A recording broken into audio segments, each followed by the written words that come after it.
देखिए, हमने क्या-क्या पढ़ लिया था, इंटेंशन क्या होता है, क्राइम के क्या-क्या स्टेजेस होते हैं, ये सारी चीज़ें हम पढ़ चुके थे। जो आज से हम क्लास स्टार्ट कर रहे हैं बिल्कुल बेसिक से, ठीक है? Section number 1। सेक्शन नंबर 1 से अपन स्टार्ट करेंगे। Short title, extent and commitment, जो हमें पता ही है इंडियन पिनल कोड संपूर्ण भारत पर अप्लाई होता है, एक्सेप्ट जम्मू एंड कश्मीर। अभी जम्मू एंड कश्मीर में जे.एंड.के रीऑर्गेनाइजेशन एक्ट के थ्रू ये जम्मू एंड कश्मीर पे भी एप्लीकेबल होने लगे। इससे इसके अलावा ऐसे कुछ नहीं लिखा हुआ सेक्शन 1 में, तो हम इसको इग्नोर करके चल सकते हैं। देखते हैं यदि कुछ और लिखा हुआ हो। हाँ, ठीक है, ये सब चीजें हम पहले ही पढ़ चुके हैं कि एक एक्ट नंबर 45 है, 6 अक्टूबर 1860 को एनेक्टमेंट में आया था, और ये 1862 1 जनवरी 1862 को एनफोर्समेंट में आया था, और ये सब चीजें हमने देख ली है। ठीक है, इंडियन पिनल कोड कहा जाएगा और संपूर्ण भारत पर अप्लाई होगा। जो बात करता है section 2, section 3 and section 4। Section 2, section 3 और सेक्शन 4, ये दिखने में एक सिंपल सेक्शन लगते हैं, इनसे कई क्वेश्चंस बनते हैं, कई क्वेश्चन बनते हैं। सेक्शन 2 एक बोल रहा है, मतलब आप इसके अंदर एक एक चीजें शब्द याद रखोगे। सेक्शन 2 में बोला एवरी पर्सन। सेक्शन 2 जो बात करता है वो बात करता है एवरी पर्सन कि एवरी पर्सन का मतलब समझ गए। यहाँ पे सिटीजन ऑफ इंडिया नहीं लिखा हुआ है, यहाँ पे सिटीजन ऑफ इंडिया नहीं लिखा हुआ। एवरी पर्सन का मतलब कोई भी फॉरेनर भी इसके अंदर इंक्लूडेड है। इंडियन तो इंक्लूडेड है, फॉरेनर भी इसके अंदर इंक्लूडेड है। कि एवरी पर्सन जो क्या कर रहा है, इंडिया में ऑफेंस कमिट कर रहा है, इंडिया में ऑफेंस कमिट कर रहा है, उसे क्या कहा जाएगा, उसे माना जाएगा, उस मतलब उस पर क्या होगा, उस पर इंडियन पीनल कोड अप्लाई होगा। अब देखते हैं क्या लिखा हुआ है बेर एक्ट में। Punishment of offences committed within India. शब्दों का ध्यान रखोगे। Every person shall be liable to punishment under this code and not otherwise. अब हम इसको भी हम बाइफिकेट करेंगे कि नॉट अदरवाइज का मतलब क्या है।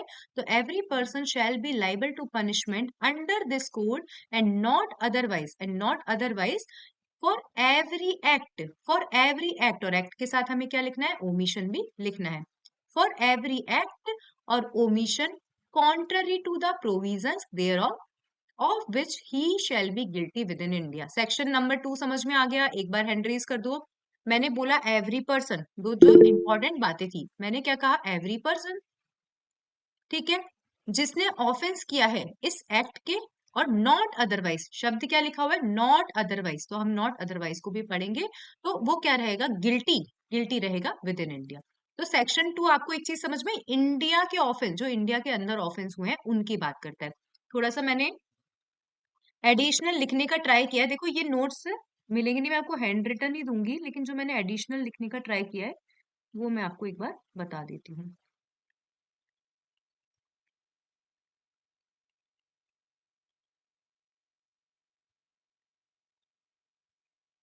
देखो, सेक्शन 1 हो गया, section 2, every person shall be liable to punishment under this code and not otherwise for every act or omission contrary to the provision thereof। या अब this includes the whole land territory of India। ये extras में है कि इसका इस section, ये section क्या इंक्लूड करता है, होल, मतलब होल टेरिटरी इंडिया। अब क्या टेरिटरी इंडिया में, ये थोड़ा सा आप याद रख लेना, जो 12 नॉटिकल माइल्स है, मुझे नहीं पता क्या होते हैं, 12 nautical miles in the sea, in the whole air, space over, ये सारी चीजें भी इंडिया के अंदर कवर होती है। थोड़ा सा रट लेना, ये इसको मैं समझा नहीं सकती आपको। फिर अब इसके अंदर बोला पर्सन का मतलब क्या है, इसके अंदर क्या बोला कि पर्सन का मतलब क्या है, तो पर्सन का मतलब natural person as well as legal person, natural person as well as legal person लिखा हुआ है। और जो वर्ड लिखा हुआ है, the use of the words and not otherwise in section 2 repeals unambiguousness. Ma'am इसका मतलब क्या हुआ, मतलब जब तक कि इंडियन पीनल कोड में नहीं लिखा हुआ, मतलब जब तक कि किसी चीज को ऑफेंस नहीं बनाया गया, तभी, मतलब उसके अलावा, जैसे मैंने बोला कि इसको फांसी चढ़ेगी, जी नहीं, मतलब नॉट अदरवाइज वो पर्सन लाइबल नहीं होगा, नॉट अदरवाइज पर्सन लाइबल नहीं होगा, किसी पर्टिकुलरली एक्ट के थ्रू उस ऑफेंस को पनिशेबल होना चाहिए। अब ये तो था विद इन इंडिया। देखो याद रखना है आपको, सेक्शन 2 बात करता है विद इन इंडिया, सेक्शन 3 और सेक्शन 4 बात करता है एक्स्ट्रा टेरिटोरियल जुरिडिक्शन। कभी आपसे पूछ लिया जाए सेक्शन 3, सेक्शन 4, सेक्शन 188 सीआरपीसी, ये सारे सेक्शन बात करते हैं एक्स्ट्रा टेरिटोरियल ज्यूरिडिक्शन। अब सेक्शन 3 और सेक्शन 4 का सब सेक्शन 1 सेम बात बोलता है, सेम बात बोलता है, लेकिन सेक्शन 4 में क्या करा था, थोड़ा सा एडिशनल चीजें बताई गई है, तो उन्होंने क्या करा, रिपीट करा। सेक्शन 3 क्या बोलता है, देखो सेक्शन 3 बोल रहा है any person liable by Indian law. Example बताती हूँ, चलो पहले हम एग्जाम्पल देखते हैं। मान लीजिए पारुल ने जाकर क्या किया, अमेरिका में जाकर एक मर्डर किया, ठीक है, या किसी मोहन नाम के पर्सन ने क्या करा, अमेरिका में जाकर बायगमी कर ली, मतलब मोहन की भारत में बीवी थी, वाइफ थी, लेकिन अमेरिका में जाकर उसने दूसरी शादी कर ली, तो ये मोहन लाइबल होगा। ये इवन दो ऑफेंस कमिट कहाँ हुआ है, आउटसाइड इंडिया ऑफेंस कमिट हुआ है, लेकिन ये लोग लाइबल होंगे इंडिया के अंदर।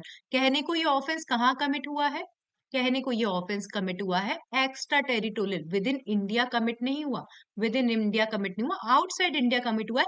लेकिन किस पर्सन ने ऑफेंस कमिट किया है, जो इंडिया का सिटीजन। पढ़ते हैं, देखो any person liable by any Indian law.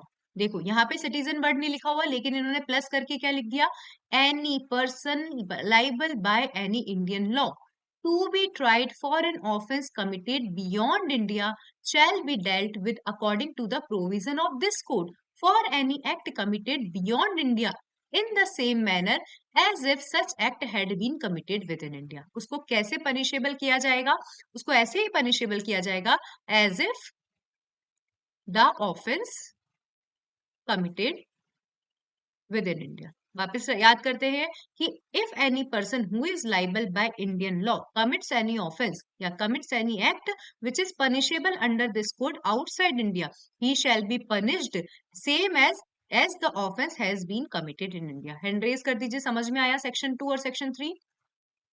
Section 2 within India, section 3 outside India, outside India, लेकिन किस पर्सन के द्वारा, किस पर्सन के द्वारा, उस पर्सन के द्वारा जिसने ऑफेंस कमिट किया है, जिसने ऑफेंस कमिट, उस पर्सन के द्वारा जिस जो इंडियन लॉ से बाध्य है और उसने ऑफेंस कमिट किया है आउटसाइड इंडिया। सेक्शन 4 पहले कुछ एडिशनल लिखा हुआ है तो वो देख लेते हैं, एग्जाम्पल हम पढ़ चुके हैं। सेक्शन 3 और सेक्शन 4 एक्स्ट्रा टेरिटोरियल ऑपरेशन से बात करते हैं। सेक्शन 4 सेक्शन 3 का ही फर्दर प्रोसेस है, फर्दर रूप है। सेक्शन 3 में केवल इंडिया के, मतलब जो इंडियन लॉ से बाउंड पर्सन है उसके बारे में बात की गई है, इंडियन लॉ से बाउंड पर्सन के बारे में बात की गई। कोई कुछ पूछ रहा है, ये देखो, ये मैं आपको हैंड रिटन नोट्स भी प्रोवाइड कराऊंगी। ये नोट्स तो सिर्फ मैं रेंडमली है ना ऐसे बना रही हूँ, यदि आप चाहोगे तो मैं ये नोट्स भी प्रोवाइड करा दूँ, लेकिन ये आप है ना ऐसा नहीं समझना कि ये पूरे प्रॉपर आईपीसी के नोट्स हैं। आपको हैंड रिटन आईपीसी के नोट्स प्रॉपर प्रोवाइड कराऊंगी, लेकिन ये जो मैं आपको प्रोवाइड कराऊंगी ना, ये पीडीएफ इसमें काफी चीजें, ऐसा नहीं है कि काफी चीजें होंगी, इसके अंदर काफी चीजें छूटी हुई होंगी, ठीक है। ये मैं रेंडमली आपको पढ़ाने के पर्पज से मतलब बनाया है, और मैं आपको प्रोवाइड करा दूंगी ये वाला।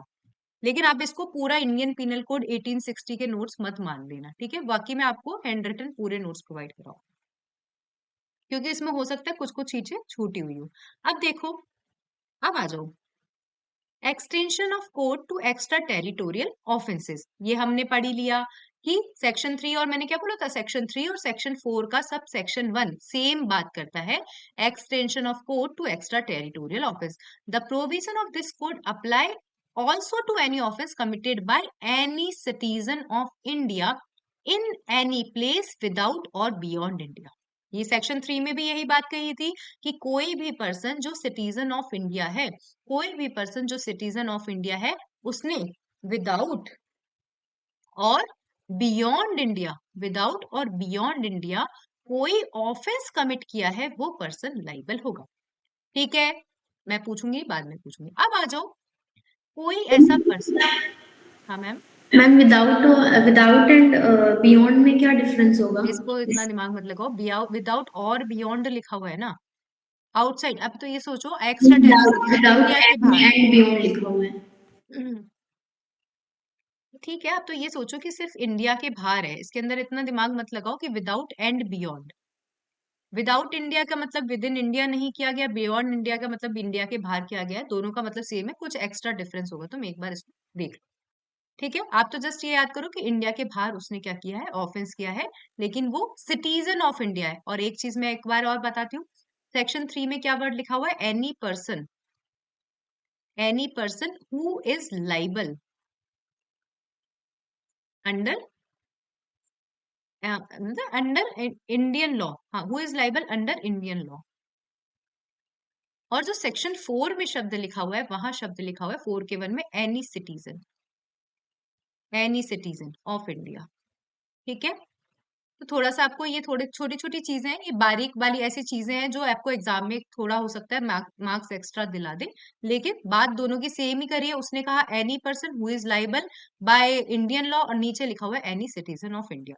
अब देखो कि एक ऐसा पर्सन, सेकेंड शब्द में लिखा हुआ है एनी पर्सन, सेकेंड सबसेक्शन में लिखा हुआ है एनी पर्सन, एनी पर्सन के आगे कुछ भी नहीं लिखा लाइबल बाय इंडिया, लेकिन लिखा है एनी पर्सन हु हैज या who has committed offence on any ship और aircraft registered within India,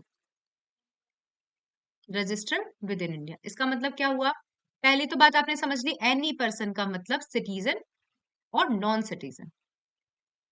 मतलब एक पर्सन, मान लीजिए कि कौन मतलब जो इंडियन एयरलाइंस है वहां पर मैं अमेरिका की बंदी हूँ, और अमेरिका की बंदी इंडियन एयरलाइंस की जो एयरक्राफ्ट है उसमें क्या कर रही हूँ, मैं ऑफेंस कमिट कर रही हूँ, या शिप में मैं ऑफेंस कमिट कर रही हूँ, मैं इंडियन लॉ के अंदर क्या हूँ, लाइबल। सेकंड पॉइंट समझ में आया, एक बार हैंड रेज करो, पहले एक बार हैंड रेज करो, सबको समझ में आया। सेकंड में वर्ड लिखा हुआ है एनी पर्सन, एनी पर्सन। ठीक है, तो पढ़ते हैं, any person on any ship और एयरक्राफ्ट रजिस्टर्ड इन इंडिया। तो एनी पर्सन का मतलब सिटीजन और नॉन सिटीजन। ठीक है, थर्ड में भी लिखा हुआ है एनी पर्सन। देखो क्या चीजें लिखी हुई है थर्ड के अंदर, मान लीजिए एक कंप्यूटर है, ठीक है, इंडिया में, तो वहां पे उस कंप्यूटर के अंदर जो चीजें हैं, क्योंकि ये इलेक्ट्रॉनिक चीजें हो गई, यहाँ पे या तो इस कंप्यूटर के अंदर जो कंप्यूटर रिसोर्स है उसके अंदर क्या किया जा रहा है, उससे रिलेटेड कोई ऑफेंस किया जा रहा है, किस पर्सन के द्वारा, जो पर्सन चाहे वो इंडिया में रहता हो, चाहे वो आउटसाइड इंडिया रहता हो। ठीक है, करते हैं ना, कोई से भी हम किसी भी देश का नाम ऐसे ऐसे नहीं लेते, लेकिन कोई अन्य देश का, कोई बाहर के देश का पर्सन जो कंप्यूटर रिसोर्स इंडिया में रजिस्टर्ड है उसके अंदर क्या कर रहा है, उसके उसके द्वारा या उससे रिलेटेड कोई ऑफेंस कर रहा है, तो उसे भी क्या माना जाएगा, उस पे भी इंडियन पीनल कोड अप्लाई होगा। एक बार देखते हैं, एनी पर्सन, ठीक है, एनी पर्सन, यहाँ था सिटीजन, यहाँ था एनी पर्सन, यहाँ था any person, any person in any place without and beyond India, ठीक है, committing offence targeting a computer resources located in India. तो समझ में आ गया आपको कि इंडिया में मतलब यदि इंडियन पीनल कोड अप्लाई करना है तो it is not mandatory to commit offence in India. ठीक है, एक बार देखते हैं, फिर आपसे सेक्शन पूछ लूंगी मैं एक बार। किसी ने केस लॉ था, ये Mubarak Ali Ahmad versus state of Bombay, कि presence of the accused in India is not necessary for prosecution if the offence is committed in India.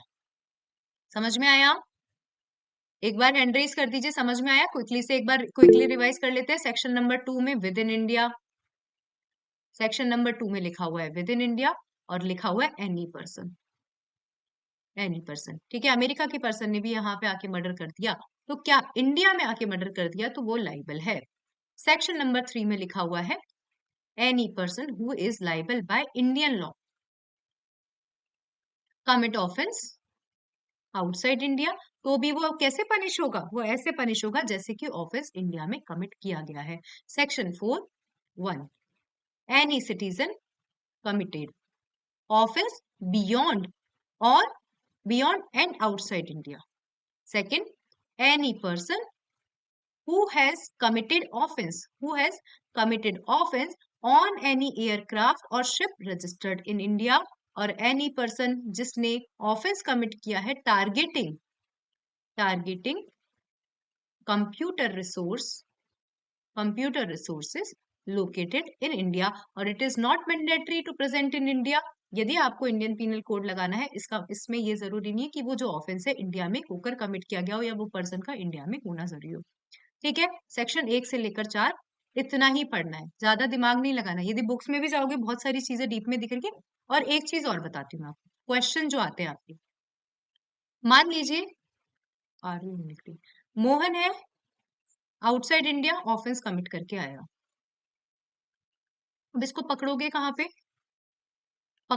पे या कब इसको उठा के, मतलब ये मान लीजिए ये जहां पे भी इंडिया में मिलता है। कई बार आपको, यदि आप परीक्षा मंथन देख रहे होंगे, यदि आप कोई सी भी एमसीक्यूज देख रहे होंगे, कई बार ये क्वेश्चन है कि मोहन नाम का पर्सन है, आउटसाइड इंडिया ऑफेंस कमिट करके आया है, और वो मिलता है कहाँ पे, चाहे वो दिल्ली में रहता हो आउटसाइड इंडिया, चाहे वो अमेरिका हो, और वो ऑफेंस कमिट करके कहाँ मिल रहा है, मान लीजिए यहाँ पे हमें मुंबई में मिल रहा है। तो उसको यहां से, मुंबई में क्या होगा, मुंबई का मतलब जो ज्यूरिडिक्शन होगा ना, वो मुंबई का होगा। समझ रहे हो कि जहां वो पकड़ा गया है वहां का ज्यूरिडिक्शन होगा। ये छोटी छोटी चीजें आपको याद रखनी है, ये क्वेश्चन आता है।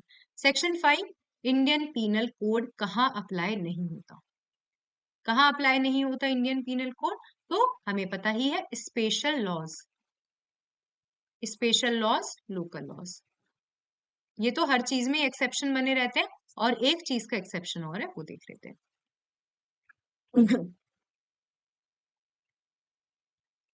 एक्ट फॉर पनिशिंग म्यूटिनी और desertion of officer, soldier, sailor और airman in the service of government of India, और स्पेशल लॉ और लोकल लॉ। तो nothing in this act shall affect the provision of any, कोई भी act है punish करने का, जब कोई ऑफिसर ये डिजर्शन कर देते हैं, म्यूटिनी कर देते हैं, तो उनके एक्ट के लिए अलग से स्पेशल एक्ट्स बने हुए हैं। उन चीजों को ये क्या नहीं करेगा, ये अफेक्ट नहीं करेगा। ना ही स्पेशल ना ही स्पेशल लॉ और लोकल लॉ को ये क्या करेगा, अफेक्ट करेगा। ठीक है, जाकर कुछ नहीं करना है, सेक्शन 1 से लेकर 4, ये चैप्टर 1 हमारा कंप्लीट हो चुका है। छोटी छोटी चीजें, इतना डीप में मत जाना। जब किसी के पास में बुक हो, सेक्शन 2 पढ़ रहे हो, सेक्शन 3 पढ़ रहे हो, सेक्शन 4 पढ़ रहे हो, इतना अथा है, काफी है। यदि आप इससे भी पढ़ लोगे काफी है, मत सफिशियंट है। लेकिन बस सिंपल सी चीज, with in India, without India, और कहाँ पे वर्ड लिखा हुआ है एनी पर्सन, कहाँ पे वर्ड लिखा हुआ है एनी सिटीजन, तो ये छोटी छोटी बातों का आप ध्यान रखो, और चैप्टर 2 पे दीदी, हम्म ये जो टारगेटिंग के कंप्यूटर सोर्सेज है, लाइक साइबर क्राइम, राइट? हाँ, और ये जरूरी नहीं है कि वो बंदा इंडिया में हो या बाहर हो। आउटसाइड इंडिया हो, मान लीजिए कोई भी कोई सा भी देश बोल देते हैं, किसी देश का, मतलब कोई भी देश है, आउटसाइड इंडिया है, ठीक है, ठीक और है। वो क्या कर रहा है, टारगेट कर रहा है, कर देते हैं ना साइबर क्राइम, हाँ हाँ, होता है। इंडिया टारगेट कर रहा है ऐसे कंप्यूटर रिसोर्स जो क्या है, लोकेटेड इन इंडिया है। ठीक है। ठीक है। अब देखो, अब जो बात करते हैं, जो इंडियन पीनल कोड है 3 पार्ट्स में डिवाइडेड है, part A, part B, part C. जब हम पार्ट ए की बात करते हैं तो इसमें जनरल चीजें दे रखी है, 1 से लेकर 120 बी तक ये चलता है। पार्ट बी 121 से लेकर 298 तक चलता है, जिसके अंदर जो एडिशनल ऑफेंसेस होते हैं, ऑफेंस मतलब ऑफेंस अगेंस्ट पब्लिक सर्वेंट हो गए, और ये जो दंगा अफरे हो गया, बलवा हो गया, रिलीजियन के अगेंस्ट ऑफेंस हो गए, सिक्के वगैरह, बाट वगैरह, इनके ऑफेंस हो गए, तो ये सारे ऑफेंस इसके अंदर दे रखे। पार्ट बी हमें इतना ज्यादा नहीं पढ़ना होता है, मतलब जस्ट इसके अंदर इंपॉर्टेंट सेक्शंस रहते हैं। इसके अंदर इंपॉर्टेंट सेक्शन रहते हैं, लाइक 268 पब्लिक न्यूसेंस, ठीक है, 141 से लेकर जो सेक्शन 141 से जो 150 160 तक के जो चैप्टर है, ये इंपॉर्टेंट चैप्टर रहते हैं, लेकिन इतना डीप में हमें पार्ट बी नहीं पढ़ना होता है। पार्ट ए में ऑफ कोर्स डेफिनेशंस हैं, पनिशमेंट्स हैं, क्रिमिनल कॉन्स्पिरेसीज है, अबेटमेंट है, तो हमें पार्ट ए को थोड़ा अच्छे से पढ़ना होता है। और पार्ट सी वेरी इंपॉर्टेंट, काफी क्वेश्चंस आते हैं एग्जाम में, क्या एक्सटॉर्शन है, क्या थेफ्ट है, क्या क्रिमिनल ब्रीच ऑफ ट्रस्ट है, क्या मर्डर है, क्या कल्पेबल होमिसाइड है, तो हमें इस पार्ट को भी बहुत अच्छे से पढ़ना होता है। ये 299 से 511 तक दिया गया है। अब देखो चैप्टर नंबर 2, चैप्टर नंबर 2 6 से लेकर 52A। अब जैसे हम देखेंगे, अब नए बीएनएस में क्या डिफरेंस है मैं बताती हूँ। यहाँ पे चैप्टर नंबर 2 में जब आप देखोगे इतने सारे सेक्शन दे रखे हैं, लेकिन क्यों है इतने सारे? डेफिनेशन को अलग अलग अलग अलग अलग बताया गया है। ठीक है, यदि गवर्नमेंट की डेफिनेशन है तो उसको अलग बताया, रीडर की डेफिनेशन, सबको अलग अलग डेफिनेशन होता है। बीएनएस में सेक्शन 2 में, जैसे जनरली किन्हीं एक्ट्स में होता है, सेक्शन 2 में सारे डेफिनेशन क्लॉज को बताया गया। तभी आप देख रहे हो उसके अंदर कितने सेक्शन है, शायद 356 या 358 समथिंग सेक्शन है बीएनएस में। क्यों कम हो गए? क्योंकि ये जो 6 से लेकर 52 अप्रॉक्स कितने हो गए, 45 सेक्शंस हो गए, उन 45 सेक्शंस को किस में बता दिया गया? इसके अंदर बता दिया गया। ठीक है, जैसे 2 1 और यहाँ पे सीरियल नंबर से है क्या? जैसे यहाँ पे जब हम देखेंगे ना जेंडर, तो अल्फाबेटिकल ऑर्डर में नहीं है। ये जो हम पढ़ेंगे ना इंडियन पिनल कोड में, तो वहां पे अल्फाबेटिकल ऑर्डर नहीं है, पहले ए बी सी डी इस तरीके से नहीं है। लेकिन जब हम बीएनएस की बात करेंगे तो हम बीएनएस में वैसे भी क्या हुआ, थोड़ा सा सिस्टमेटिक मैनर में किया है। तो जो नंबर, जो जैसे सीआरपीसी में कभी आपने पढ़ा, जो नंबर ए पे आता है, जो नंबर बी पे आता है, तो सीरियल नंबर से इनको लगाने के कारण ये जो सेक्शन है थोड़े ऊपर नीचे हुए हैं। बाकी सेम है, बाकी सिमिलर है, थोड़ी सी हार्बर की डेफिनेशन चेंज हुई है, वो थोड़ा बहुत हम जब पढ़ेंगे तब एक बार देख लेंगे। बाकी एज इट इज सिमिलर चीजें हैं। ठीक है, जैसे क्वीन है, इसकी जो रिपीट, यहाँ पे जैसे हम देखेंगे सेक्शन 13, क्वीन की डेफिनेशन रिपील हुई है तब भी लिखा हुआ है, लेकिन बीएनएस में क्वीन की डेफिनेशन नहीं दी गई है। तो ऐसे ही कुछ करके चेंजेस है। अब देखो सेक्शन नंबर 6 क्या बोलता है। एक अच्छा सेक्शन है सेक्शन नंबर 6, कि किसी भी प्रोविजन को आप पढ़ोगे, आप उसको एक्सेप्शन के साथ पढ़ोगे। किसी भी प्रोविजन को आप पढ़ोगे तो आप उसको एक्सेप्शन के साथ पढ़ोगे। फॉर एग्जाम्पल, चाहे वो एक्सेप्शन लिखी हुई नहीं हो उस प्रोविजन में। फॉर एग्जाम्पल, कि ए बी का मर्डर करता है, ए बी का मर्डर करता है। ठीक है, तो ये तो एक जनरल रूल है, ये क्या है, एक जनरल रूल है।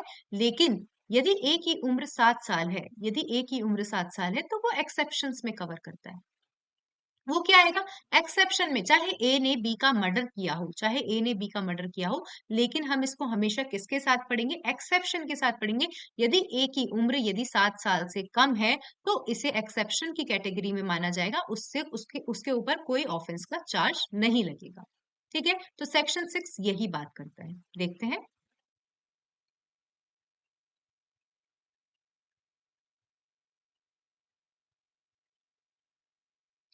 definition in the code, definition in the code to be understood subject to exception. Throughout this code, every definition of an offense, every penal provision or every illustration of every such definition or penal provision shall be understood subject to the exception contained in the chapter entitled general exception। कि चाहे word लिखा हुआ हो कि मोहन ने किसी का murder किया है, लेकिन जब हम जनरल एक्सेप्शन की बात करेंगे, हम जनरल एक्सेप्शन की बात करेंगे, ठीक है, तो हमेशा किसी भी डेफिनेशन को, किसी भी तरीके की डेफिनेशन को किसके किसके साथ पढ़ा जाएगा, उसके साथ अंडरस्टूड किया जाएगा, जनरल एक्सेप्शन के साथ। दो those exception are not repeated in such definition, penal provision और इलस्ट्रेशन। ठीक है, this section in this code which contain definition of offense if do not express that a child under 7 years of age cannot commit such offense, but the definition are to be understood, कि ऐसी definition समझो कि कहीं भी ऐसी definition लिखी हुई है जहां पे ये नहीं लिखा हुआ है कि पर्सन ने ऑफेंस किया है वो 7 साल के बंदे ने यदि ऑफेंस किया है तो उसे मर्डर की कैटेगरी में नहीं रखा जाएगा, ऐसा हर डेफिनेशन के नीचे नहीं लिखा हुआ है। लेकिन जब भी आप कोई किसी भी तरीके की डेफिनेशन पढ़ोगे, but the definition are to be understood subject to the general exception which provides that nothing shall be an offence which is done by a child under the age of 7 year. Example number B आप बैरक में देख लेना। और एक चीज मैं आपको पूरा रटवा देती हूँ, इंडियन पीनल कोड के या बीएनएस के किसी भी इलस्ट्रेशन को आपको एग्जाम में छोड़कर नहीं जाना है। रट लेना ये माइंड में कि यदि आपने इंडियन पीनल कोड के किसी भी इलस्ट्रेशन को छोड़ा, आपको एक एक इलस्ट्रेशन टिप्स पे याद रहने चाहिए। लोगों को तो सीरियल नंबर से भी याद रहते हैं, मैं क्या बोल रही हूँ, सीरियल नंबर से भी याद रहता है।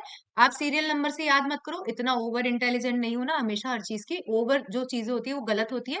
आप क्या याद करोगे, हर इलस्ट्रेशन को पढ़ोगे और हर इलस्ट्रेशन को समझोगे कि यहाँ पे इस इलस्ट्रेशन में ये ऑफेंस क्यों लगा है, ये ऑफेंस क्यों लगा है।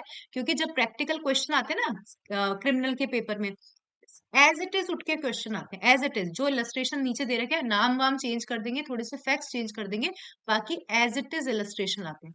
यदि मैं क्लास पढ़ाऊं तो क्या करोगे आप, क्लास पढ़ने के बाद में जितने भी इलस्ट्रेशन, जो इंपॉर्टेंट इलस्ट्रेशन है वो मैं सारे पढ़ाऊंगी, लेकिन जितने भी इलस्ट्रेशन है आपको सारे इलस्ट्रेशन पढ़ने हैं, एक भी इलस्ट्रेशन नहीं छोड़ना है, नहीं ड्रॉप आउट करना है, ये आप याद रखिए। एक चलो ये भी देख लेते हैं। एक पुलिस ऑफिसर है, उसने विदाउट वारंट जे को अप्रहेंड किया जिसने क्या करा था, मर्डर करा था। जो पुलिस ऑफिसर है किसी भी ऑफेंस का गिल्टी नहीं है, रॉन्गफुल कन्फाइनमेंट का, क्योंकि वो बाउंड बाय लॉ है, क्योंकि वो बाउंड बाय लॉ है। He was bound by law to apprehend Z and therefore the case fall within the general exception which provides that nothing is an offense which is done by a person who is bound by law to do it। Section 6 समझ में आ गया, एक बार hand raise कर दो। वापस बोल रहा हूं, किसी भी डेफिनेशन को आप किसके साथ पढ़ोगे, जनरल एक्सेप्शन के साथ पढ़ोगे, चाहे उस डेफिनेशन के नीचे एक्सप्लेनेशन नहीं लिखी हुई हो किसी भी तरीके की। अब आ जाइए सेक्शन नंबर 7। देखो ये कुछ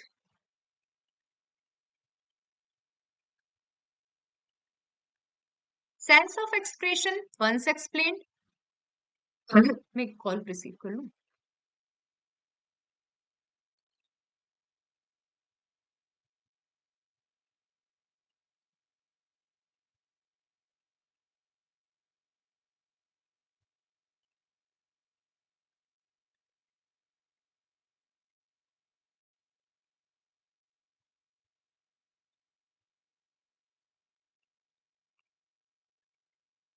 देखिए अब जो हम डेफिनेशन पढ़ेंगे, देखो इंपॉर्टेंट डेफिनेशन जो स्टार्ट होती है वो स्टार्ट होती है सेक्शन नंबर 19 से, ठीक है, जो एग्जाम में पूछे जाते हैं। बाकी हम इसमें से देख लेते हैं, बेयर एक्ट में से। ये जो चीजें लिखी हुई है सब बेयर एक्ट में लिखी हुई है। थोड़ा सा सुंदर लग रहा होगा आपको क्योंकि व्हाइट पेज में है, otherwise same to same bare act ही छपा हुआ है। कि every expression which is explained in any part of this code is used in every part of this code in conformity of this of with the explanation. यही लिखा हुआ है कि कहीं भी, मतलब कहीं भी मान लीजिए किसी भी डेफिनेशन की एक्सप्लेनेशन दे रखी है, किसी भी डेफिनेशन की एक्सप्लेनेशन दे रखी है, तो कहीं भी वो डेफिनेशन पढ़ी जाएगी तो एक्सप्लेनेशन को साथ में रखकर पढ़ी जाएगी। ये सेक्शन 7 कहता है, बस ज्यादा कुछ नहीं कहता। जैसे ऊपर कहा ना कि एक्सेप्शन को ध्यान में रखकर पढ़ा जाएगा, तो नीचे ये लिखा कि कोई भी डेफिनेशन को पढ़ा जाएगा तो एक्सप्लेनेशन को ध्यान में रखकर पढ़ा जाएगा। Section number 8 gender. देखो जहां जहां भी ही वर्ड यूज हुआ है, जहां जहां भी ही वर्ड यूज हुआ है वो डिराइव करता है एनी पर्सन। वो किसका डेरिवेटिव है, एनी पर्सन, वेदर मेल और वेदर फीमेल। ठीक है, वेदर मेल और वेदर फीमेल।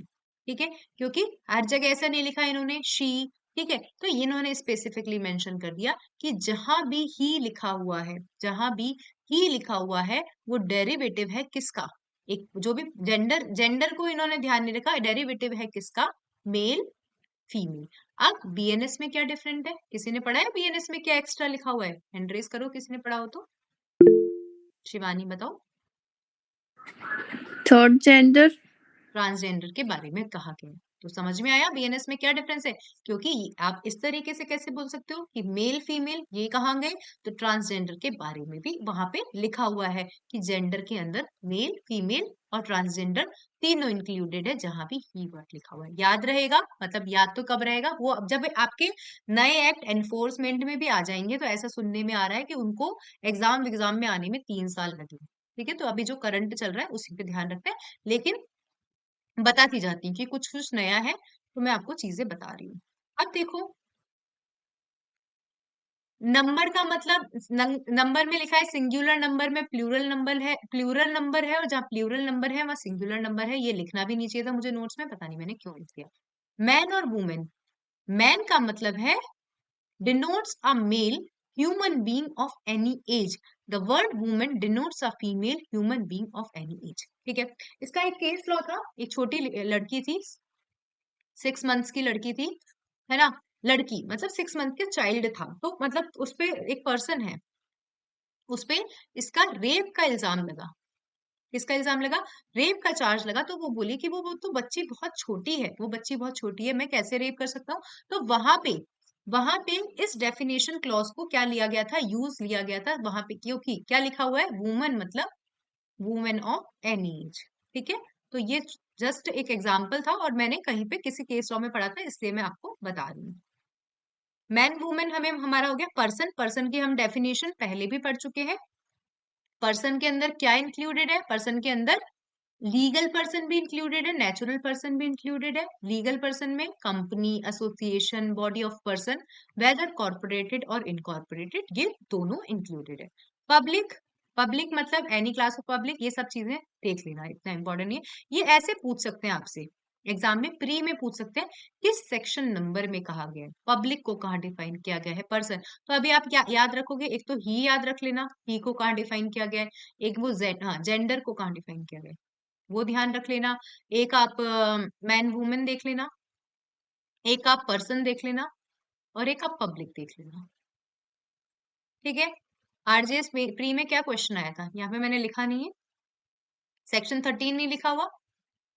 सेक्शन 13 में किसको डिफाइन, किसके बारे में लिखा हुआ है, क्वीन के बारे में लिखा हुआ है। अब कैसे क्वेश्चन आते हैं आरजेएस मेंस में, प्री में, उनका काम आपको फिल्टर करने का है, क्या क्वेश्चन आया था और पता नहीं मैंने क्यों पढ़ा था, और मेरे मेरे एक मार्क्स भी आए होंगे, मैंने क्यों पढ़ा इस क्वेश्चन को, और मैंने मेरी फ्रेंड के साथ भी डिस्कस किया कि क्वीन को किस ईयर में क्या किया गया था, रिपील किया गया था। और आप नहीं मानेंगे, सेम टू सेम क्वेश्चन, ये क्वेश्चन अपन को लगता नहीं है कि एग्जाम में आएगा, हम तो ये सोचेंगे क्यों पूछा जाएगा। उन्होंने आरजेएस 2021 में पूछा कि क्वीन को किस ईयर में रिपील किया गया था। ठीक है, शायद 1937 इसका आंसर है, 1937 में रिपील किया गया था क्वीन वर्ड को। अब देखो सेक्शन नंबर 14 क्या कहता है,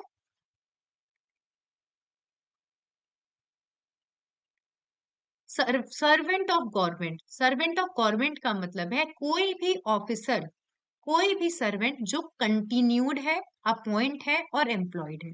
ठीक है, अपॉइंट मतलब नया नया अपॉइंट है, एम्प्लॉयड मतलब उसके मतलब गवर्नमेंट के अंदर क्या है, एम्प्लॉयड है। कंटिन्यूड मतलब अभी भी बना हुआ है।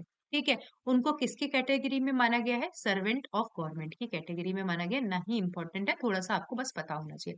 गवर्नमेंट का मतलब सेंट्रल गवर्नमेंट और स्टेट गवर्नमेंट दोनों आती है।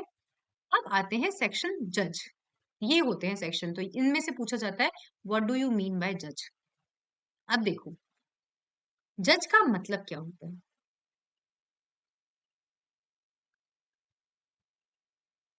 जज मतलब केवल जो जज की सीट पे बैठा है वो जज नहीं है, वो तो है, लेकिन केवल वो जज नहीं है जिसको जज के तौर पर आपने क्या किया है, डेजिग्नेट किया। ठीक है, वो लोग भी इंक्लूड है, वो पर्सन भी इंक्लूडेड है। जैसे फॉर एग्जाम्पल सरपंच है, सरपंच है गांव में, सरपंच क्या करते हैं, गांव में सरपंच जजमेंट पास करते हैं, जजमेंट दे देते हैं, तो उनको भी जज की कैटेगरी में इंक्लूड किया गया। और एक शब्द याद रखो कि जज के अंदर जो डेजिग्नेटेड एज जज है वो तो इंक्लूडेड है, साथ साथ वो पर्सन जो डेफिनेटिव जजमेंट दे सकते हैं। डेफिनेटिव का मतलब होता है निश्चित जजमेंट दे सकते हैं, जो डेफिनेटिव जजमेंट दे सकते हैं, लाइक सरपंच। ठीक है, क्या सरपंच एज ए जज की सीट पे बैठा हुआ है क्या, जी नहीं, वो जज की सीट पे नहीं बैठा हुआ, लेकिन वो डेफिनेटिव जजमेंट दे सकता है, लोग मानते हैं उसकी बात। दूसरा पर्सन कि यदि यदि किसी जज की अपील लगी है, यदि किसी जज की अपील लगी है और अपील में भी जजमेंट पास हुआ है, ठीक है, अपील में भी क्या हुआ, डेफिनेटिव जजमेंट पास हुआ है, तो इस पर्सन को जिसकी अपील लगी है उसको भी जज माना जाएगा। लाइन समझ में नहीं आई होगी, एक बार देखते हैं स्क्रीन पे, आपको समझ में आएगी, देखो। जज मतलब a person who is officially designated as a जज। जज का मतलब जज तो है, any person who is legally empowered to give a definitive judgment in any legal proceeding, whether criminal or civil, and which judgment would be definitive if no appeal is preferred.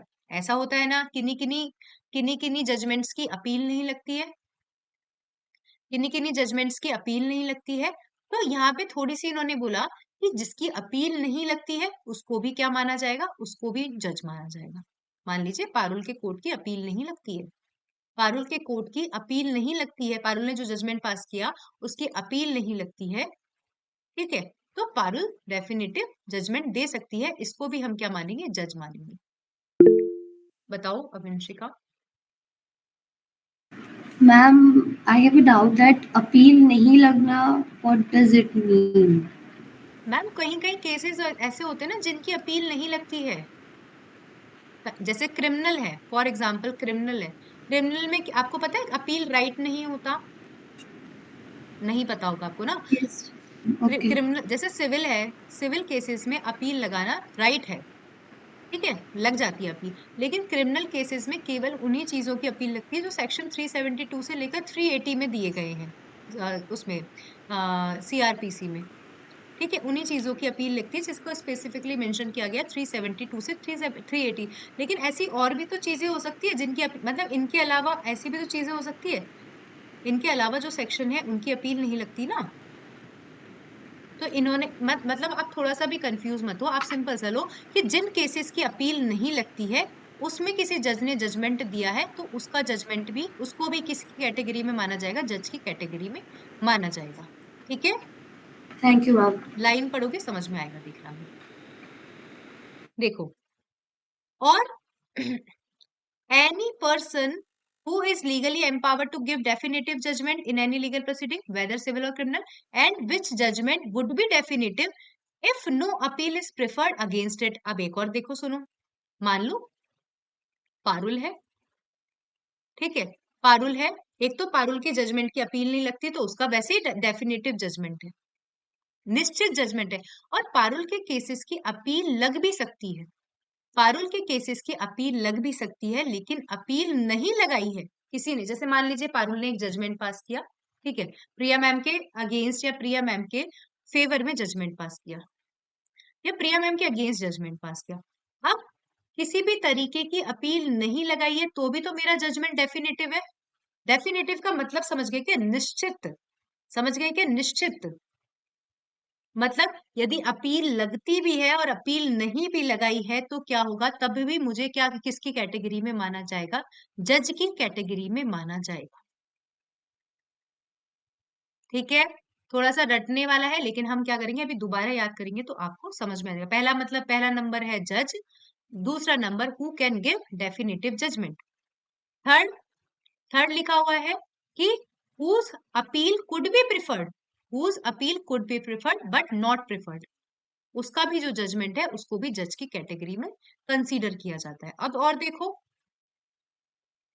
मान लीजिए अब एक चीज बताओ, किसी को पता है कोर्ट ऑफ सेशन कितनी कितनी पनिशमेंट पास कर सकता है, कोई है क्लास में, प्रिया मैम कितनी पनिशमेंट पास कर सकता है court of session?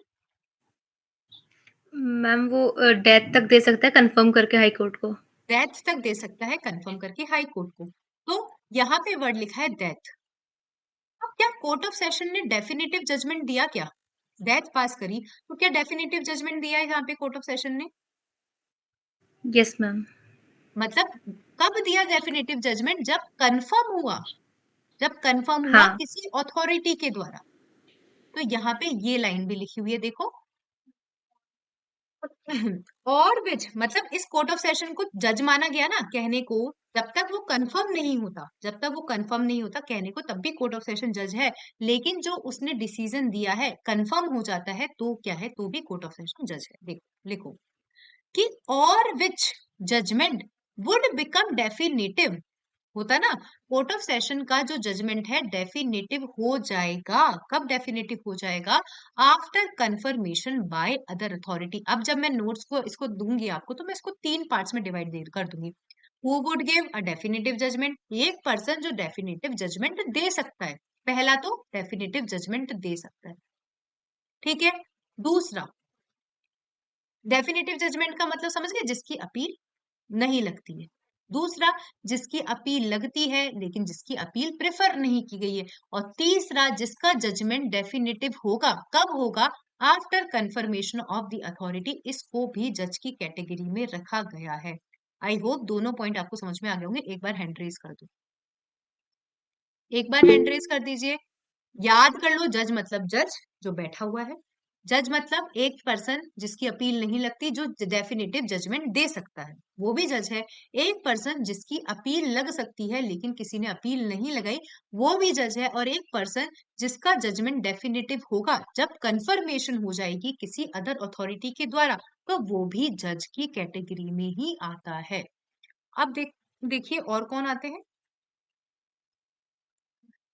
A person who is member of a body to whom the law has given power to give a definitive judgment. Consumer courts वगैरह के बारे में सुना है आपने, सुना होगा। कंज्यूमर कोर्ट्स में एक जज भी हो सकते हैं और बॉडी ऑफ पर्सन्स, मान लीजिए कि बॉडी ऑफ पर्सन भी क्या हो सकते हैं, जज हो सकते हैं। और ये लोग क्या कर सकते हैं, डेफिनेटिव जजमेंट भी दे सकते हैं, डेफिनेटिव जजमेंट दे सकते हैं। तो इसके अंदर यही लिखा हुआ है कि अकेला सिंगल एक जज की बात नहीं की गई। इस जज की कैटेगरी में केवल सिंगल एक जज की ही बात नहीं की गई, उसकी भी बात की गई है जो बॉडी ऑफ पर्सन। देखो, a person who is member, एक पर्सन जो उस बॉडी का मेंबर है जो बाय लॉ डेफिनेटिव जजमेंट दे सकते हैं। समझ में आया। ये सेंटेंस फ्रेमिंग आपको एग्जाम में ध्यान में तब आएगी जब आपने इन चीजों को समझ लिया तभी आपको, तब आप लिख पाओगे। एक तो होता है रटना, ठीक है, लेकिन हम समझ के रटेंगे तो वर्ड क्या लिखा हुआ है कि अ person who is member of a body. Who, body कौन सी बॉडी, जो बाय लॉ, बॉडी का मतलब शरीर वाली बॉडी नहीं, बॉडी का मतलब दो तीन लोग, मतलब बॉडी ऑफ पर्सन, जो बाय लॉ डेफिनेटिव जजमेंट दे सकती है। ऐसा होता है ना, कंज्यूमर प्रोटेक्शन कोर्ट ने ऑर्डर दिया है, किसी का नाम थोड़ी लिखते हैं, कंज्यूमर प्रोटेक्शन कोर्ट ने ऑर्डर दिया है, तो वो क्या है, बॉडी ऑफ पर्सन है, बहुत सारे लोग हैं, रहते हैं उसके अंदर उसका कोई मेंबर भी क्या है, जज की कैटेगरी में आता है। और देखो, ठीक है, अब देखो एक क्वेश्चन है देखो सरपंच भी एक जज है, लिखा हुआ है, a magistrate exercising jurisdiction in respect of a charge on which he has a power only to commit for trial to another court is not a judge. अब समझ रहे हो क्या है कि एक जज है जिसके पास केवल ये पावर है, कि वो क्या कर सकता है, ट्रायल के लिए दूसरे कोर्ट को कमिट कर सकता है किसी ऑफेंस की। तो क्या यहाँ पे कोई बताएगा, क्या यहाँ पे उसने कुछ नहीं किया, पारुल के पास केस आया और पारुल ने क्या करा, वो देखती है कि मेरे जुरिडिक्शन का केस नहीं है, पारुल ने क्या करा, उसको कमिट कर दिया दूसरे कोर्ट के पास में। तो क्या पारुल ने डेफिनेटिव जजमेंट दिया है? अंजना मैम, यदि आप सुन रहे हो या कोई भी, एक बार हैंड रेज कर दो। Yes ma'am. डेफिनेटिव जजमेंट दिया कि पारुल ने, सिर्फ केस नो आया मैम। उसने कमिट कर दिया ट्रायल के लिए, तो क्या पारुल जज है क्या? No ma'am. उस केस के लिए पारुल जज नहीं है, नॉर्मल पारुल जज है। तो एक ऐसा मजिस्ट्रेट कौन सा होता है, जुडिशियल मजिस्ट्रेट फर्स्ट क्लास। लेकिन तो कभी भी कोई case direct court of session के पास नहीं जाता। ये सब चीजें हम जब सीआरपीसी पढ़ेंगे, जब ये सारी चीजें नेक्स्ट मंथ जब भी हम सीआरपीसी पढ़ेंगे, तो ये सारी चीजें हम देखेंगे कि कोई भी केस जुडिशियल मजिस्ट्रेट के पास में नहीं जाता डायरेक्ट। कैसे जाता है, सॉरी, कोर्ट ऑफ सेशन के पास नहीं जाता डायरेक्ट। कैसे जाता है, पहले केस जाता है, चाहे वो कॉग्निजेबल है, जुडिशियल मजिस्ट्रेट के पास में। फिर जुडिशियल मजिस्ट्रेट क्या करते हैं, कमिट करते हैं, ठीक है। जब ऊपर वाले कोर्ट को चीजें जाती है तो उसे बोलते हैं कमिटल, और नीचे वाले कोर्ट को चीजें जाती है तो उसको बोलते हैं मेक ओवर। तो क्या करते हैं, जुडिशियल मजिस्ट्रेट कमिट करते हैं for trial court of session को। तो क्या यहाँ पे जुडिशियल मजिस्ट्रेट जज है क्या? तो जुडिशियल मजिस्ट्रेट उस केस के लिए जज नहीं है, केस के लिए देखो पढ़ो, यही लिखा है, अ मजिस्ट्रेट एक्सरसाइजिंग ज्यूरिडिक्शन। किस लिए ज्यूरिडिक्शन, मतलब क्या एक्सरसाइज कर रहा है, ज्यूरिडिक्शन एक्सरसाइज कर रहा है इन respect of a charge on which he has power only to commit for trial to another court is not a judge. उसको जज की कैटेगरी में नहीं रखा जाएगा। तो आपने एक चीज समझ ली कि जो इंसान डेफिनेटिव जजमेंट दे सकता है, जो इंसान डेफिनेटिव जजमेंट दे सकता है, उसी को ही जज की कैटेगरी में रखा गया है। ठीक है, आई होप जज की डेफिनेशन अच्छे से समझ में आ गई होगी। एक बार हैंड रेज कर दीजिए। कल की क्लास को मैम हाँ मैम जैसे आपने भी जेएमएफसी फर्स्ट क्लास जैसे डीवीके मैटर्स वगैरह देखता है, तो जब वो डीवीके मैटर देख रहा होगा तब तो वो जज की कैटेगरी जज में है, आ जाएगा। तब वो जज है, जब वो 209 में कमिट करेगा तब नहीं काउंट होगा जज में। तब उस केस के लिए जज की कैटेगरी में नहीं आएगा, क्योंकि उसको काम ही क्या है। जैसे बहुत सारे तो बेसिकली वो ऑफेंसेस उस वक्त हम कह सकते हैं एडमिनिस्ट्रेटिव फंक्शन परफॉर्म कर रहा होगा उस टाइम पे वो तो कमिट करने का। वहां पे वो जज नहीं है। यहाँ पे शायद मैंने नीचे भी लिखा हुआ होगा, यहाँ पे नहीं लिखा हुआ। लेकिन कभी कोई जज यदि एडमिनिस्ट्रेटिव फंक्शन परफॉर्म करता है, यदि एडमिनिस्ट्रेटिव फंक्शन परफॉर्म करता है, कोई भी प्रशासनिक कार्य करता है, तो उसको जज की कैटेगरी में नहीं रखा जाता है। ठीक है, कोई भी समझ में आ गया? सबको समझ में आ गया? प्रशासनिक कार्य, जुडिशियल काम कर रहा है, जुडिशियल काम में भी वो डेफिनेटिव जजमेंट नहीं दे रहा है, तो भी जज की कैटेगरी में नहीं रखा जाएगा। और ये प्रशासनिक कार्य ही तो है। क्या कार्य है ये? तो उसने बताया ना, लेजिस्लेचर ने, कि 209 में आपको जो कॉग्निजेबल ऑफेंस है, इस पे जो होते हैं ना exclusively tribal by court of session है, तो उनको आपको क्या करना पड़ेगा, उनको कमिट करना पड़ेगा, तब आप जज की कैटेगरी में नहीं आएंगे। ठीक है, आई होप सबको समझ में आ गया होगा। एक बार हैंड रेज करो। अब आते हैं court of justice. Definition same है, ठीक है, दोनों डेफिनेशन में कंफ्यूज नहीं होना है। यहाँ पे है 19 और यहाँ पे है 20, कोर्ट ऑफ जस्टिस। तो कोर्ट का मतलब बिल्डिंग नहीं है, एक तो ये याद रख लो। कोर्ट का मतलब क्या नहीं है? बिल्डिंग नहीं है। दूसरा, लेकिन क्या है, समझो। कोर्ट का मतलब एक पर्सन जो जुडिशियली एक्ट कर सकता है। कोर्ट ऑफ जस्टिस पढ़ लो, एक पर्सन जो जुडिशियली एक्ट कर सकता है अलोन। ठीक है, और वही सेम बॉडी ऑफ पर्सन में, जैसे मान लीजिए कंज्यूमर प्रोटेक्शन एक बॉडी ऑफ पर्सन है, पूरे बहुत सारे जजेस की क्या है, बहुत सारे जजेस की एक बॉडी है, उसमें से कोई भी एक पर्सन, कोई भी एक मेंबर, इसको भी कोर्ट ऑफ जस्टिस की कैटेगरी में रखा गया है। ठीक है, एक बार देखते हैं। देखो, ऊपर जज को डिफाइन किया था, यह जज के भी और भी चीजें, जज को भी और एक्स्ट्रा डिफाइन कर दिया गया है, उसे कोर्ट ऑफ जस्टिस कहते हैं। The word court of justice denotes a जज। कोर्ट ऑफ जस्टिस का मतलब होता है ना, किसका कोर्ट है, जस्टिस का कोर्ट है। तो कोर्ट ऑफ जस्टिस का मतलब एक ऐसा जज who is empowered by law to act judicially alone, जो जुडिशली अलोन भी एक्ट कर सकता है, और अ बॉडी ऑफ जजेस which is empowered by law to act judicially as a body। समझ रहे हो? कोर्ट ऑफ जस्टिस का मतलब कहीं पे एक जज बैठा है जो जुडिशियली एक्ट कर सकता है, उसको भी कोर्ट ऑफ जस्टिस कहते हैं। और बॉडी, बहुत सारे जजेस है, बहुत सारे जजेस हैं, जिसको बॉडी ऑफ जजेस जो लॉ द्वारा एम्पावर्ड है, जो लॉ द्वारा एम्पावर्ड है as a body judicial act करने के लिए। समझ में आया? सिंगल जज भी कोर्ट ऑफ जस्टिस है, कोर्ट ऑफ जस्टिस का मतलब कहा जाता है। और जुडिशियल बॉडीज, बॉडीज ऑफ जजेस या बॉडीज ऑफ जजेस which is empowered by law to act judicially as a body. यहाँ पे बॉडी का मतलब बॉडी शरीर वाली बॉडी नहीं है, बॉडी का मतलब है बहुत सारे लोग, बॉडी का मतलब है बहुत सारे लोग।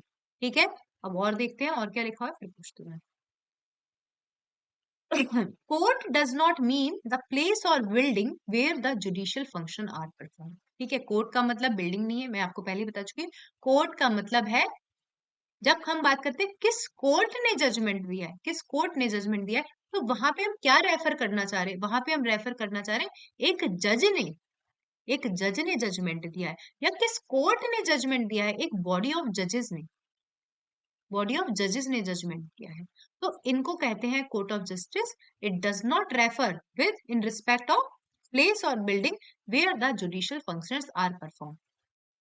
देखो यहाँ लिखा है ना मैंने कि व्हेन अ जज performs only administrative work then he does not include in the term of court of justice.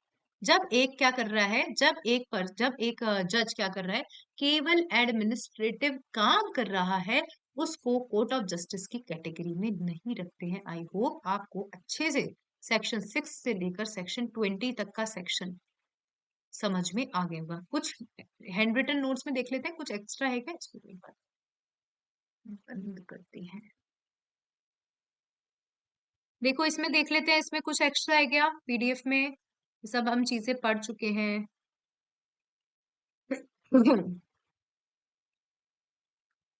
ये सब हमने पढ़ लिया, सेक्शन 6, सेक्शन 5।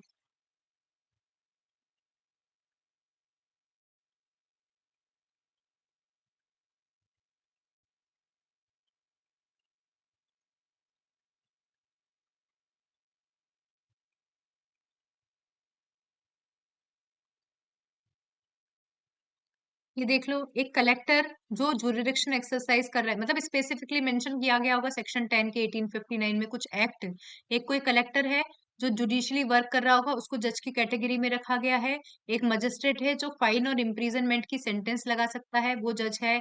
एक पंचायत का मेंबर जो सूट्स को डिटरमाइन कर सकता है, वो जज है। और एक मजिस्ट्रेट जो सिर्फ क्या कर रहा है, कमिट फॉर ट्रायल कर रहा है किसी केस का, तो वो जज की कैटेगरी में नहीं आता है। एक पंचायत कोर्ट ऑफ जस्टिस में डिनोट्स अ जज who is empowered by law to act judicially alone, और बॉडी ऑफ जजेस which is empowered by law to act judicially as a body when such जज और बॉडी ऑफ जजेस is acting judicially. तो ये सब जज की कैटेगरी में आते हैं।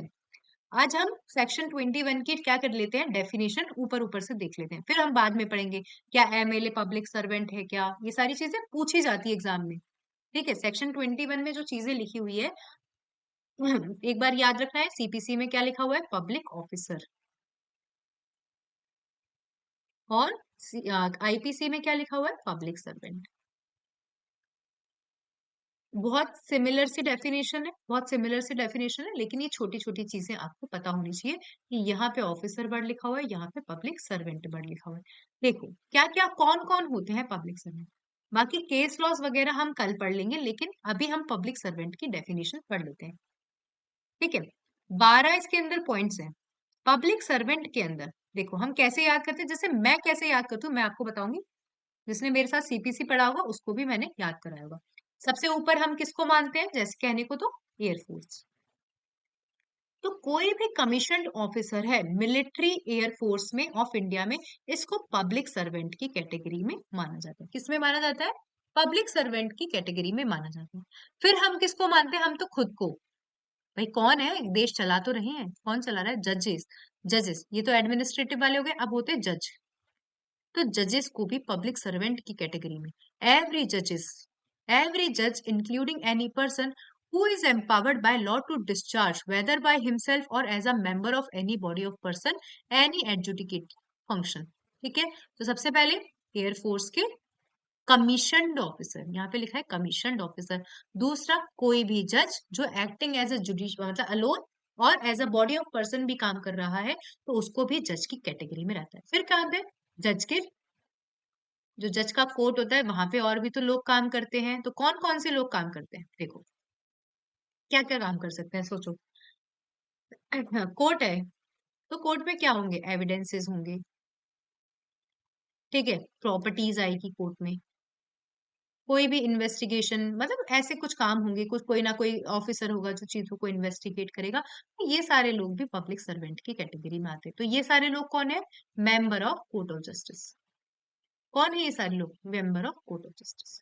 देखो इनको भी माना गया है। तो सबसे पहले हमने याद करा, सबसे ऊपर हमने किसको माना, एयरफोर्स वाले लोगों को, नेवल वाले लोगों को, मिलिट्री वाले लोगों को। फिर हमने जजेस को माना कि जज है पब्लिक सर्वेंट। फिर हमने कोर्ट ऑफ जस्टिस के ऑफिसर, अब कौन कौन आते हैं देखो, whose duty to investigate or report of any law or fact। और देखो क्या करते हैं, सबसे पहले इन्वेस्टिगेशन होती है, कुछ रिपोर्ट वगैरह बनाई जाती है कोर्ट में, जो क्या करते हैं डॉक्यूमेंट्स को बनाते हैं। ओथ कमिश्नर्स वगैरह होते हैं ना, आपने देखा होगा, जो डॉक्यूमेंट्स को बनाते हैं, ऑथेंटिकेट करते हैं, उन डॉक्यूमेंट्स को रखते हैं।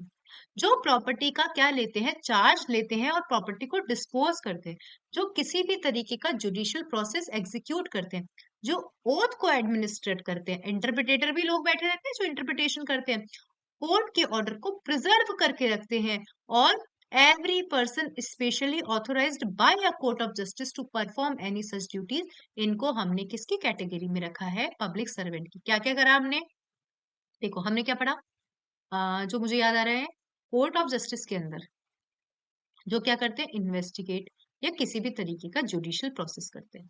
फिर हमने क्या कहा, किसी डॉक्यूमेंट को बनाते हैं, मेक, ऑथेंटिकेट, बनाते हैं, ऑथेंटिकेट करते हैं, प्रिजर्व करके रखते हैं, बना रखते हैं ना, कोर्ट्स के डॉक्यूमेंट को प्रिजर्व करके रखते हैं।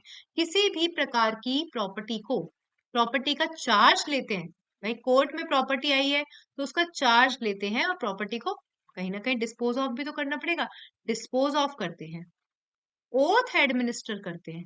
आप खुद ही सोचो, यदि आप कोर्ट में प्रैक्टिस में रहते होंगे तो आपको पता होगा कि क्या क्या काम चलता है, और कोई भी ऐसा पर्सन जिसे कोर्ट ऑफ जस्टिस के मेंबर के द्वारा ऑथोराइज कर रखा है, मतलब एज ए तुम आप कोर्ट ऑफ जस्टिस का कुछ भी काम कर सकते हो, तो वो भी पब्लिक सर्वेंट की कैटेगरी में आते हैं। कितने याद हुए, सबसे पहले ऊपर कमीशन्ड ऑफिसर, दूसरा नंबर जजेस, और जजेस के कोर्ट में क्या होता है, कोर्ट ऑफ जस्टिस के मेंबर। और क्या करते हैं देखिए, देखो ये ज्यूरी मैन, असेसर, पंचायत के member, assisting of court of justice, देखो सब सीरियल नंबर से चल रहे हैं। कोर्ट लिखा, फिर कोर्ट ऑफ जस्टिस लिखा, और कोर्ट ऑफ जस्टिस के अलावा भी तो और लोग होते हैं, ज्यूरी मैन हुआ, असेसर हुआ, जो मेंबर हुआ पंचायत का, जो कोर्ट ऑफ जस्टिस को क्या कर रहा है, असिस्ट कर रहा है। कोर्ट ऑफ जस्टिस को असिस्ट कर रहा है, वो भी क्या है, वो भी पब्लिक सर्वेंट की कैटेगरी में आता है। अब फिर कौन हो जाएंगे, मीडिएशन वाले लोग हो जाएंगे, भाई कोर्ट का काम खत्म हो जाता है, कोर्ट का काम खत्म हो जाता है, अदर देन कोर्ट कौन चीजें होती है, आर्बिट्रेटर।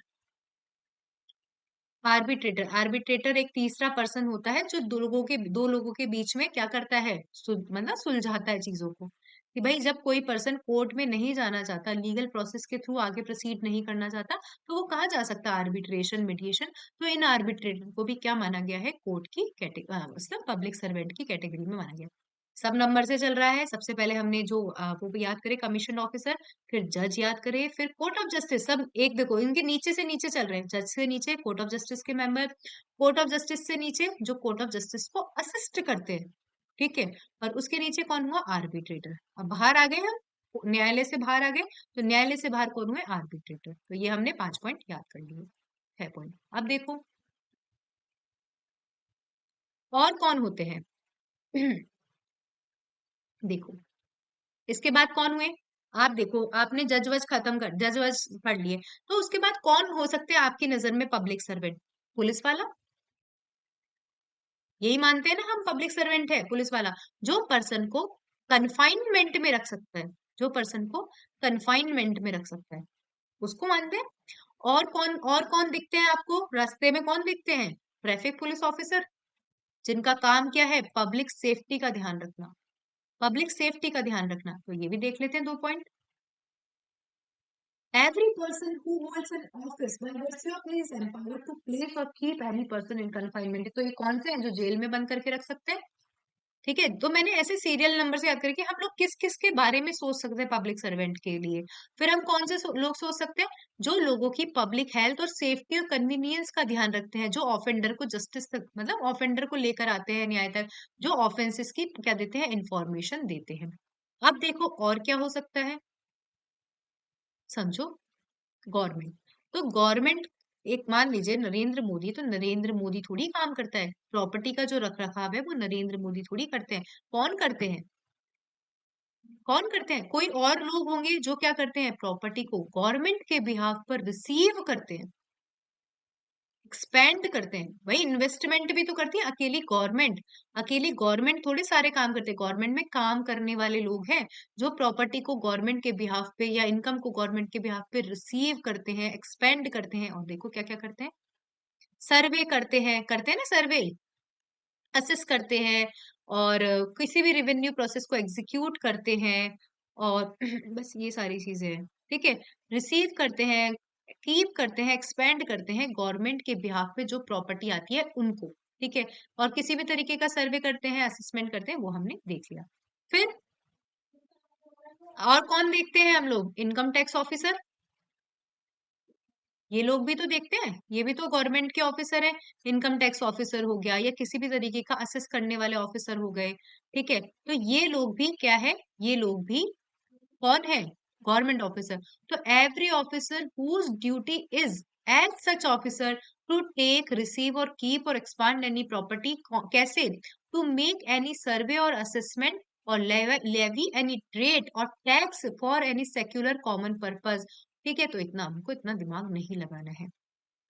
और इलेक्टोरल रोल, भाई और कौन दिखता है आपको? जो इलेक्शन करवाते हैं, इलेक्शन करवाते हैं, ये लोग भी दिखते हैं ना आपको। तो जो भी इलेक्टोरल रोल के जो पर्सन है, every person who holds any office which he is empowered to prepare, publish करते हैं, प्रिपेयर करते हैं, मेंटेन करते हैं इलेक्टोरल रोल को या रिवाइज करते हैं कोई भी इलेक्शन का काम करवाने वाले, तो उनको भी क्या माना जाता है? उनको भी पब्लिक सर्वेंट की कैटेगरी में माना जाता है। और जिसे गवर्नमेंट पे करती है, every person in the service और पे ऑफ द गवर्नमेंट, ठीक है, every person in the service of और पे ऑफ द गवर्नमेंट और रेम्यूनरेटेड बाय फीस और कमीशन, किसी भी तरीके से क्या मिलता है गवर्नमेंट से, किसी भी तरीके से फीस मिलती है, कमीशन मिलती है, या जो local authority, for example municipality या कोई भी ऐसा कॉरपोरेशन, अभी हम सुबह सारा दोबारा याद करेंगे, कोई भी ऐसा कॉरपोरेशन जो गवर्नमेंट के द्वारा बनाया गया है, तो उनके अंदर यदि उनसे किसी को फीस मिलती है या किसी भी तरीके का कमीशन मिलता है, तो उसे किसकी कैटेगरी में रखा गया है? पब्लिक सर्वेंट की कैटेगरी में रखा गया है। इन द सर्विस और पे इन लोकल। अब देखो याद करते हैं, सीरियल नंबर से चलते हैं। जो हमने पढ़ा, हमने सबसे पहले पढ़े थे कमीशन्ड ऑफिसर। क्या पढ़े थे? Commissioned officer. फिर हमने पढ़े थे जजेस। जजेस के नीचे कौन थे? हमने पढ़े थे कोर्ट ऑफ जस्टिस के मेंबर। फिर हमने क्या पढ़ा था कि कोई भी ऐसा ज्यूरी है, असेसर है, या कोई भी ऐसा कौन था, एक और पंच है, सरपंच है, जो किसको असिस्ट करता है? कोर्ट ऑफ जस्टिस को असिस्ट करता है, तो उनको हमने क्या माना था? उनको भी हमने पब्लिक सर्वेंट की कैटेगरी में मान लिया था। फिर हमने एक और क्या पढ़ा था? इनके बाद हम कोर्ट से बाहर आ गए। अब हम कोर्ट से बाहर आ गए तो कहाँ केस चल रहा है? आर्बिट्रेटर। जो आर्बिट्रेटर है ये भी पब्लिक सर्वेंट की कैटेगरी में आता है। फिर हमने कौन देखा था? जो पुलिस वाले जेल में रख सकते हैं, तो any public officer who has power to put any person in confinement. फिर मैंने आपको कौन से लोग बोले थे? जो ट्रैफिक पुलिस ऑफिसर, जिनका काम है ऑफेंडर को जस्टिस तक लेकर जाना, पब्लिक सेफ्टी का ध्यान रखना। पब्लिक सेफ्टी का ध्यान रखते ना ये लोग, कन्वीनियंस का ध्यान रखना। फिर मैंने आपको क्या बोला था कि अब सारी चीजें खत्म हो गई, अब कौन आएगा? गवर्नमेंट के लोग आएंगे, जो गवर्नमेंट के बिहाफ पर प्रॉपर्टी को रिसीव करते हैं, टेक करते हैं, एक्सपेंड करते हैं, ठीक है, जिनका काम क्या है? ये सब है। फिर मैंने आपको बोला था इनकम टैक्स के ऑफिसर असेसमेंट करते हैं गवर्नमेंट के बिहाफ पे, तो इनको भी क्या माना जाता है? पब्लिक सर्वेंट की कैटेगरी में रखा जाता है। और एक दो मुझे शायद याद नहीं आ रहे। इलेक्टोरल रोल को भी नहीं आप भूल सकते, भाई ये भी तो पब्लिक सर्वेंट है, जो इलेक्टोरल रोल को पब्लिश करते हैं, मेंटेन करते हैं, प्रिपेयर करते हैं। और सारे लोग जो गवर्नमेंट से, सारे लोग जो गवर्नमेंट से सर्विस, मतलब क्या करते हैं? पे मिलता है, कमीशन मिलता है, या गवर्नमेंट के इस द्वारा स्टैब्लिश्ड कोई कॉरपोरेशन है, उनसे क्या मिलता है? उनसे सर्विस पे मिलता है, कमीशन मिलता है, तो ये सारे लोग किसकी कैटेगरी में आते हैं? पब्लिक सर्वेंट की कैटेगरी में आते हैं। अब इसके अंदर बहुत सारे क्वेश्चन आते हैं, whether MP MLA, MP MLA किसी को पता है? एमपी एमएलए क्या पब्लिक सर्वेंट है क्या? यस, बताओ। Yes ma'am, yes ma'am. नहीं है, एमपी एमएलए गवर्नमेंट पे करती है, इनको जनता पे करती है, इनके टीम, इनके पार्टीज पे करती है, इनकी पार्टी पे करती है इनको, एमपी एमएलए को। ये पब्लिक सर्वेंट की कैटेगरी में नहीं आते। कल हम सारे पढ़ेंगे इसके, मतलब इनके हम सारी चीजें पढ़ेंगे कि क्यों नहीं आते। एलआईसी के मेंबर हैं, ये क्या पब्लिक सर्वेंट की कैटेगरी में नहीं आते हैं या नहीं आते? ये सारे एग्जाम्पल हम केस लॉज के साथ देखेंगे, क्योंकि पब्लिक सर्वेंट की डेफिनेशन क्या है? Important definition. ठीक है, तो आई होप आपको अच्छे से समझ में आ गया होगा। हमने काफी